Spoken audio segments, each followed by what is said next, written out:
সমস্যা নেই। বাইকও না তা হয়েছে না, ঠিক মতো চলতে চায় না, সুটপাট করছে। এর কোনো তো মানুষ হবে না, তা কি সিটে রেখেছে? ছোটবেলা এখানে আসতাম এই মাঠে খেলতে, বুঝলে? তখন তো অনেক ছোট। মামারা নিয়ে আসতো, মামার সঙ্গে আসতাম, এসে খেলতাম। খেলতে তো দিত না শুধু, মামারা ৬ মারতো না, বল, বল মাঠের বাইরে যেত, সেটা কুড়ানোর জন্য মামারা নিয়ে আসতো। যে ভাবনি তুই যে বল খুঁটে নিয়ে আসিস।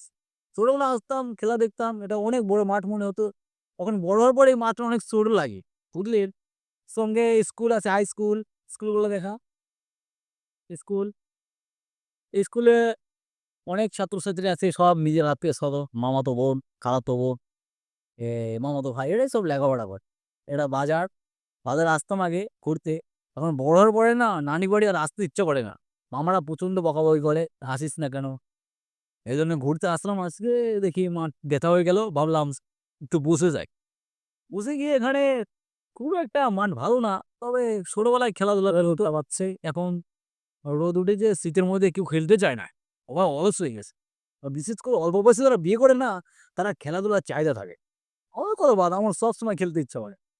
যাই হোক, এখানকার পরিবেশ ভালো, সুন্দর। বাজারঘাট, সকালবেলা সবাই বাজার করে নিয়ে বাসায় গিয়ে, শুক্রবার তো, জুমার দিন ভালো-মন্দ রান্না হবে। এজন্য এখানে সবাই বাজারে আসে। বাজার অনেক লোক হয়। কারণ এটাই একমাত্র বাজার। এর আশপাশের কোনো বাজার নেই। আবার এই বাজার কিলো করতে গেলে হলে আরেকটা বাজার ভাবনি ১০ কিলোমিটার দূর। ওখানে বড় বাজার, সিএন বাস স্ট্যান্ড বলা হয়। ওখান থেকে তারা পাইকারি কিনে নিয়ে এসে এখানে বিক্রি করে। খারাপ হয় না, ভালোই। গ্রামের বাড়ি এরকমই হয়।